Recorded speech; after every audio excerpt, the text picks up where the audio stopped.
Hello friends, welcome to let's quiz. आज की इस वीडियो में हम लोग बात करने वाले हैं सीटेट एग्ज़ाम 2023 जो आपका एग्ज़ाम कल होने वाला है। तो मैं आपको ढेर सारी शुभकामनाएं देना चाहती हूं। तो यहाँ पे इस सीटेट ईवीएस और हिंदी की पैडागोजी के कुछ टैग वर्ड मैं लेके आई हूं जो आपके एग्ज़ाम में बहुत हेल्प मिलने वाली है।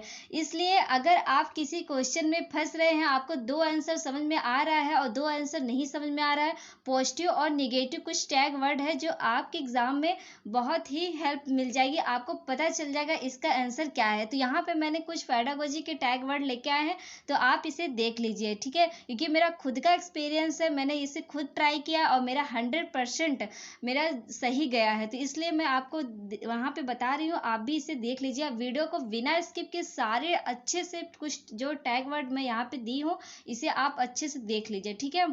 तो हम इसको वीडियो को स्टार्ट करते हैं और ईवीएस के कुछ टैग वर्ड पहले देखेंगे, फिर इसके बाद हम हिंदी के देखेंगे। तो यहाँ पे दिया है सीटेड ईवीएस टैग वर्ड।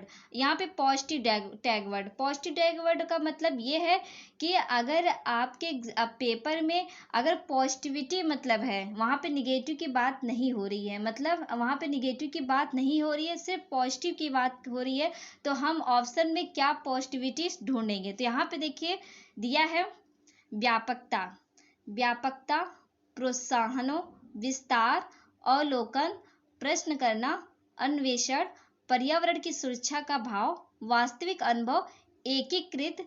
और यहाँ पे देखिए, यहाँ पे एकीकृत, खोजने ने एवं सीखने के अवसर, प्रकृति से संबंधित तथ्य, दत्तिकार, अधिगत विस्तार, प्रजातांत्रिक विस्तार, कार्य छात्र क्रियाशील, समाज में अंतः क्रिया, हस्तपरक, परियोजना और त्रुटि। तो यहाँ पे इसका मतलब देखिए, इतने सारे टैग वर्ड जो ईवीएस के पैडागोजी में काम आने वाले हैं, जो पॉजिटिव क्वेश्चन होते हैं, ये सब सारे आपके काम आने वाले हैं। तो यहाँ पे अगर क्वेश्चन में आ जाए व्यापकता, तो आप क्या करेंगे, क्योंकि वहां पे ऑप्शन में दिया रहेगा, ऐसे एक लाइन रहेगी, उसी में व्यापकता वर्ड दिया रहेगा। अगर क्वेश्चन में पॉजिटिविटी है तो आप व्यापकता को देख लेंगे। प्रोत्साहन, विस्तार, अवलोकन, अवलोकन का ऑब्जर्वेशन, ऑब्जर्वेशन वर्ड आप खुद समझ रहे होंगे कि बच्चा ऑब्जर्व करके सीखता है। किससे सीखता है? ऑब्जर्व करके सीखता है। तो ये देखिए अवलोकन। और यहाँ पे प्रश्न करना, अगर आपको खुद पता है, अगर मैं आपसे प्रश्न करूंगी और आप उसका आंसर देंगे, तो वो जो क्लास होती है वो एनर्जेटिक क्लास होती है। तो यहाँ पे जो यहाँ पे प्रश्न करना बात किया जा रहा है, तो यहाँ पे ये है, इसलिए आप यहाँ पे प्रश्न करना। तो यहाँ पे देखिए अन्वेषण, अन्वेषण का मतलब होता है खोज। तो यहाँ पे अगर कुछ क्वेश्चन में अगर वो आ रहा है और वहाँ पे पॉजिटिविटी क्वेश्चन है, तो अन्वेषण देख के आप आंसर लगा देना। और पर्यावरण की सुरक्षा की भाव, तो यहाँ पे पर्यावरण के बारे में जो इसका है सुरक्षा करेंगे, ना कि उसकी क्षति करेंगे। अगर इस तरीके की भाव आ रही है तो ये भी इसका राइट आंसर होगा। और वास्तविक अनुभव, बच्चों से वास्तविक अनुभव मतलब जो उनके जीवन लाइफ से चल रही है, वास्तविक जीवन से बाहर की दुनिया से जोड़ के उनके लाइफ से अगर अट्रैक्ट करेंगे, तो वो बच्चे जल्दी कोई चीज़ सीख पाएंगे। तो यहाँ पे देखिए विषय एकीकृत, और यहाँ पे दिया है खोजने एवं सीखने के अवसर। तो बच्चे से अगर हम कहेंगे कि बच्चों आप अपने आसपास में क्या चीज़ें हैं, कितने घर हैं, कितने पेड़ हैं, तो वो चीज़ें वो लिख कर लेके आएंगे, और उस पेड़ का नाम क्या है। तो अगर इस तरीके से हम काम देंगे तो बच्चे जल्दी सीख जाते हैं। तो ये सब पॉजिटिविटी वर्ड्स हैं। यहाँ पे प्रकृति से संबंधित तथ्य और दत्तिकार, अधिगत विस्तार, सॉरी यहाँ पे अधिगम है, अधिगम विस्तार देना चाहिए। प्रजातांत्रिक विस्तार, तो यहाँ पे प्रजातांत्रिक जो विस्तार होता है मतलब प्रजा से अट्रैक्ट करना है। और छात्र क्रियाशील मतलब छात्र को खुद से कार्य देना चाहिए, मतलब वो खुद को उनको देना चाहिए कि खुद अपना कार्य वो करें, ना कि अपने पे हमको खुद पे डिपेंड होना है। क्योंकि देखिए हमारा काम है आपको पढ़ाना और सिखाना और सही मार्गदर्शन देना।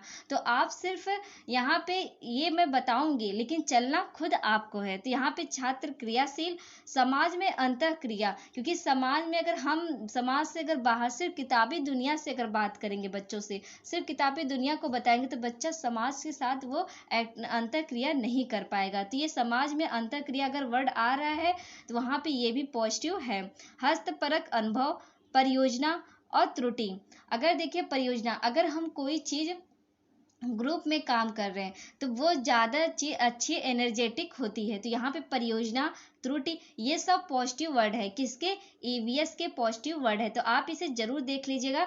अब हम चलते हैं निगेटिव वर्ड। तो यहाँ पे अगर क्वेश्चन में नहीं, जैसे देखते हैं ना, हम कई बार क्वेश्चन आपको कराए हैं, एक पेडागोजी की मैंने क्लास भी ली हुई है, आप जाके उसकी प्लेलिस्ट मेरे चैनल पे बनी है, आप जाके उसको देख ले, ईवीएस पेडागोजी करके है, तो वो एक ही क्लास हुई है, बाकी मैंने एनसीईआरटी कराई है। तो पेडागोजी से आप इस टैग वर्ड को एक साइड में रखिएगा और इसके बाद वो ईवीएस की क्लास देखिएगा, आपको खुद समझ में आ जाएगा और पेपर खुद से सॉल्व होने लगेगा। लेकिन ये एक काम जरूर 5 ही मिनट आप निकाल के इसे जरूर कर लीजिएगा, क्योंकि आपका डाउट क्लियर हो जाएगा। तो यहाँ पे देखिए, अगर क्वेश्चन में दिया है नहीं वर्ड, तो यहाँ पे क्वेश्चन में अगर नहीं वर्ड दिया है और तब सिर्फ इसमें यहाँ पे आ जाए केवल, मात्र, सिर्फ ही, रटना, व्याख्यान, कंठस्थ करना, सीमित करना और व्यवसायिक बनाने के लिए हायर एजुकेशन तैयार करना और पर्यावरण क्षति। तो यहाँ पे बताइए, यहाँ पे दिया है निगेटिव वर्ड, तो यहाँ पे हम इसको किस तरीके से, देखिए यहाँ पे इतना सारे हैं, इसको देखिए, यहाँ पर्यावरण क्षति, भेदभाव, वैज्ञानिक शब्दावली, ग्रेडिंग, रैंकिंग, यहाँ पर रैंकिंग, लेवल करना, रूढ़िवादी सोच और मानक, ये सब अगर क्वेश्चन में आ रहे हैं और पॉजिटिव क्वेश्चन है तो ये सब आपका पहले गलत हो जाएगा, क्योंकि क्वेश्चन में एक बार अगर आपको समझ में नहीं आ रहा है तो ये निगेटिव वर्ड और पॉजिटिव वर्ड देख लीजिएगा। क्योंकि देखिए, नेगेटिव वर्ड जैसे होता है, सिर्फ क्वेश्चन दे दिया कि केवल बच्चों को ही, केवल रानी को ही, तो मतलब यहाँ पे केवल, जैसे एक बच्चे की बात करें तो वहाँ पे आप क्लास में एक बच्चे को सिर्फ शिक्षा नहीं देंगे, वहाँ पे सारे बच्चे को देंगे, तो वहाँ पे सिर्फ एक बच्चे के नाम आ जाएगा तो ये गलत हो जाएगा। मात्र, मतलब कोई चीज जिससे सिर्फ मात्र, एक ही मात्र, तो यहाँ पे सिर्फ ही, ये सब आ जाए। और बच्चे को कह दे कि रटना, रट डाल, वहाँ पे रटना नहीं कहेंगे, वहाँ पे उसको याद करने के लिए नहीं कहेंगे, हम बस उसको व्याख्या और अर्थ को समझाएंगे। तो यहाँ पे अगर रटना शब्द आ जा रहा है क्वेश्चन आंसर में तो वो भी गलत हुआ। व्याख्यान, व्याख्यान भी नहीं करेंगे। कंठस्थ करना मतलब याद करना, ये भी हम बच्चों को नहीं, ये सब अगर वर्ड आ जा रहे हैं। तो सीमित, क्योंकि सीमित नहीं करना है कोई चीज, ऐसा इसको हम छोटी चीज में संकुचित नहीं करना है, उसका विस्तार करना है। विस्तार वर्ड आ जाए तो ये पॉजिटिव है, व्याख्यान आ जाए तो ये निगेटिव है। समझ गए आप? अगर आप विस्तार अगर आपका पूछ रहा है तो ये पॉजिटिव वर्ड है, अगर व्याख्यान आ गया तो ये निगेटिव वर्ड है। यहाँ पे और देखिए, यहाँ पे दिया है व्यवसायिक बनने के लिए यहाँ पे हायर एजुकेशन के लिए तैयार करना। तो व्यवसायिक बनने के लिए हायर एजुकेशन तैयार करना ये भी गलत है, क्योंकि अगर हम 3 या 4 क्लास के बच्चे को पढ़ा रहे हैं तो वहाँ पे व्यवसायिक का कार्य नहीं देंगे, वहाँ पे हायर एजुकेशन उनको नहीं समझाएंगे, वहाँ पे उनको पहले वास्तविक जीवन से उनको जोड़ेंगे, फिर इसके बाद धीरे धीरे इसके बाद जैसे जैसे उनका क्लास बढ़ता जाएगा उसकी समझ हम लोग वहाँ पे उसका विस्तार करते जाएंगे। फिर जब वो अंतिम मोड़ पे आ जाएंगे तब उनको ये व्यवसायिक बनने के लिए हायर एजुकेशन तैयार दिया जाएगा। ये नहीं कि 3 से 4 की क्लास के बच्चों को व्यवसायिक बनने के लिए हायर एजुकेशन देना, तो ये सब निगेटिव वर्ड हो गया। पर्यावरण की क्षति, तो आपको खुद से पता चल रहा है ये निगेटिव है, पर्यावरण क्षति, क्योंकि हम पर्यावरण को क्षति नहीं पहुंचा सकते हैं। भेदभाव, तो किसी यहाँ पे क्लास में हमें किसी प्रकार का भेदभाव नहीं करना है, क्योंकि हमारे सारे जो लर्नर है वो एक समान है। तो यहाँ पे हम किसी के एक साथ, किसी को ज़्यादा किसी को कम नहीं पढ़ा सकते। हम पढ़ाएंगे तो सबको एक साथ पढ़ाएंगे और सबको समान देंगे। यहाँ पे सिर्फ ये नहीं कि वैज्ञानिक शब्दावली, ग्रेडिंग और रैंकिंग, ये तो नहीं देना है कि यहाँ पे एक बच्चे को ग्रेडिंग और एक बच्चों को इस तरीके से भेदभाव बिल्कुल नहीं करना। लेबल करना, ये भी नेगेटिव वर्ड है कि बच्चों को सिर्फ ये नहीं कि ये बच्चा तेज है तो इसको यहाँ बैठाया जाएगा, ये बच्चा कमजोर है तो इसको यहाँ बैठाया जाएगा, तो लेबल करना ये भी गलत बात है। रूढ़िवादी सोच, यानी ये नहीं कि लड़का पढ़ने में बहुत तेज होते हैं, लड़कियां पढ़ने में कम होती हैं, तो ये भी यहाँ पे ऐसा इस तरीके की रूढ़िवादी जो सोच होती है, ऐसे भी ये भाव नहीं रखना है। अगर क्वेश्चन में इस तरीके से आ रहा है तो ये सब नेगेटिव वर्ड होते हैं, तो आप इसे जरूर अच्छे से याद रखना, क्योंकि इस जो पेडागोजी होते हैं ये बहुत ही हेल्प होते हैं। अब हम चलते हैं यहाँ पे देखिए, अब हम चलेंगे हिंदी पे। हिंदी के टैग वर्ड्स यहाँ पे पढ़ेंगे। हिंदी के टैग वर्ड्स, हिंदी के जो पैडागोजी में आते हैं पॉजिटिव टैग वर्ड्स और निगेटिव टैग वर्ड्स, वो हम लोग पढ़ेंगे यहाँ पे। तो सीटेड हिंदी टैग वर्ड्स, तो पॉजिटिव टैग वर्ड्स क्या होते हैं, इससे क्या होगा आपके एग्जाम में बहुत हेल्प होने वाली है। एक बार आप क्वेश्चन को, एक किसी क्वेश्चन का प्रैक्टिस सेट मतलब प्रीवियस ईयर कोई लेना, और इसके बाद ये पॉजिटिव वर्ड्स और निगेटिव वर्ड्स आप उसे खुद क्वेश्चन को पढ़ना। एक बार पेपर से जाने से, पेपर एग्जाम में बैठने से पहले एक बार ये जरूर कर लेना। आपको अच्छे से बता रहे हैं क्योंकि मेरा खुद का एक्सपीरियंस है। अगर आपको अंतिम समय में भी कुछ नहीं समझ में आ रहा है तो एक बार इसे जरूर ट्राई करना, तो आपको देखा खुद से पेपर पैडागोजी सॉल्व होने लगेंगे। तो यहाँ पे पॉजिटिव वर्ड्स, तो भाषा प्रयोग के अवसर, यहाँ पे बच्चों को भाषा का अवसर देना चाहिए। भाषा अर्जन सहज स्वाभाविक और विद्यालय पूर्व प्रोत्साहित करना चाहिए। व्यापक कथन जैसे समाज आकलन पोर्टफोलियो, भाषा सीखने की क्षमता जन्मजात, तो ये किसने कहा है, नोम चोम्स्की ने। यहाँ पे भाषा के लिए नोम चोम्स्की का जनक भी बोलते हैं। और उनके मातृभाषा को स्वीकारना, ये नहीं कि हम इंग्लिश में बात कर रहे हैं, आप हिंदी में बात कर रहे हैं तो हम आपसे बोलेंगे नहीं आप इंग्लिश में ही बात करें। तो शिक्षक का यही होता है कि अगर बच्चा अपनी मातृभाषा में बात कर रहा है तो हमको भी उसी लैंग्वेज में बात करनी चाहिए। तो यहाँ पे भाषा के प्रयोग के अवसर देना चाहिए। और यहाँ पे जो है दिया है पढ़ना अर्थ समझकर, तो पढ़ना अर्थ समझकर मतलब ये नहीं कि आप पढ़ते जा रहे हैं उसका अर्थ नहीं समझा रहे। तो यहाँ पे भी जो भी पढ़िए उसे अर्थ उसका मीनिंग उसे समझाते जाइए। यहाँ पे देखिए लेखन मौलिक विचार, मौलिक यहाँ पे विचार की अभिव्यक्ति, तो जो खुद की अभिव्यक्ति होती है, जो मौलिक होती है, जो लेखन का अभिव्यक्ति होती है, वहाँ उसे प्रदर्शित करना चाहिए। यहाँ पे भाषा विविधता संसाधन संज्ञानात्मक विकास सीखने में वृद्धि।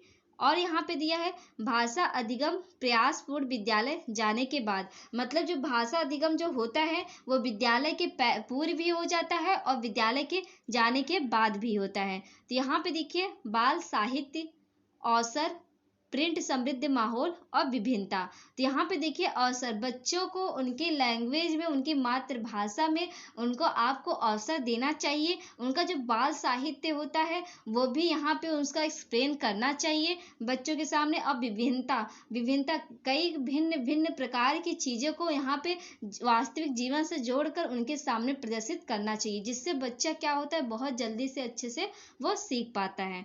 अब हम चलते हैं इसके निगेटिव वर्ड्स में। देखिए हिंदी के जो निगेटिव वर्ड्स जो पैडागोजी में आते हैं, तो ये देखिए यहाँ पे दिया है केवल ही सिर्फ सुंदर लेख और लिखावट लेख। तो यहाँ पे देखिए अगर ब्लैक बोर्ड पे हम सुंदर लिख रहे हैं, लेख लिख रहे हैं, बट लेकिन उसकी जो चीज़ें हैं वो आपको समझ ही नहीं आ रही है, तो इसका मतलब क्या है। तो इसीलिए देखिए पॉजिटिव वर्ड में दिया है पढ़ना अर्थ समझकर, और यहाँ पे सुंदर लेखन और लिखावट लेख। तो ये आपका मतलब अभी क्वेश्चन में पूछा था कि ब्लैक बोर्ड पे किस तरीके का लिखावट मतलब बच्चों को समझ आता है, तो सुंदर लेख से मतलब नहीं होता है। और यहाँ पे स्मरण करना, याद करना, कंठस्थ करना। अगर आपके यहाँ पे ऑप्शन में ये सब वर्ड अगर आ रहे हैं तो ये सब आपके निगेटिव वर्ड होते हैं। अगर पॉजिटिव क्वेश्चन है तो ये सब अगर आ रहे हैं तो निगेटिव वर्ड, तो आपका क्वेश्चन ये ऑप्शन गलत है। यहाँ पे देखिए काव्यात्मक भाषा, तो काव्यात्मक भाषा नहीं, उनके मातृभाषा में बात करनी चाहिए। पाठ्य पुस्तक की ज्ञान पर बल, सिर्फ अगर देखिए अगर हम आपको सिर्फ इसी चीज़ से जोड़ेंगे, बस इसी आपके ये सब वर्ड बताएंगे और आपको बाहरी चीज़ से नहीं जोड़ेंगे, तो आपका मतलब ये सिर्फ आपका ज्ञान सीमित रह जाएगा। तो इसीलिए पुस्तक की किताबें जो होती हैं, अगर कोई टीचर पढ़ा रहा है तो सिर्फ क्या वो तो लाइन भी पढ़ सकता है आपके लिए, किताब पूरा पढ़ के ख़त्म कर सकता है, लेकिन अगर आपको वो बाहरी दुनिया से कुछ जोड़ कर नहीं बताएगा तो आपको वो चीज़ें अच्छे से समझ नहीं आएगी। तो इसलिए पाठ्य पुस्तक का ज्ञान जो होता है वो सीमित होता है। तो अगर क्वेश्चन में आ जा रहे पॉजिटिव है और यहाँ पे मानव भाषा पर बल, यहाँ पे बाधा जटिलता, मातृभाषा को अनदेखा करना। देखिए आपको कितनी बार बोले हैं कि यहाँ पे उनकी मातृभाषा को अनदेखा बिल्कुल नहीं करना है, बल्कि उनकी मातृभाषा में उनसे बात करनी है। कि ये नहीं कि अगर वो कुछ और संस्कृत बोल रहे हैं या फिर उर्दू बोल रहे हैं तो हम इंग्लिश में बात कर रहे हैं, तो ये अनदेखे बात हुई। तो ये सब निगेटिव वर्ड आते हैं, तो आप इसे हिंदी में से ज़रूर देख लीजिएगा। एक साइड में क्वेश्चन हिंदी का कोई प्रैक्टिस सेट निकालना प्रीवियस ईयर का, और यहाँ पे इसके कुछ नेगेटिव वर्ड एक बार इसे रखना और एक साइड में क्वेश्चन पेपर, और आप उसे देखिए और इस नेगेटिव और पॉजिटिव वर्ड को उसमें आप खुद से सॉल्व करिए। देखिए आपको अच्छे से समझ में आ जाएगा। एक बार पेपर से, मेरे कहने से एक बार पेपर एग्जाम में बैठने से पहले एक बार आप जरूर देख लीजिएगा, तो आपको खुद अच्छे से समझ में आ जाएगा कि यहाँ पे इसका महत्व क्या है। तो ठीक है, तो यहाँ पे अब हम चलते हैं, आपके पेपर के साथ मिलेंगे कि कैसा पेपर आया है और कैसा नहीं, उसका पेपर सॉल्व कराएंगे। तो आपको ये वीडियो अगर पसंद आए तो please like and subscribe, bell icon पर प्रेस करना ना भूलें, जिससे आपको नेक्स्ट वीडियो का नोटिफिकेशन मिलता रहेगा। Thank you.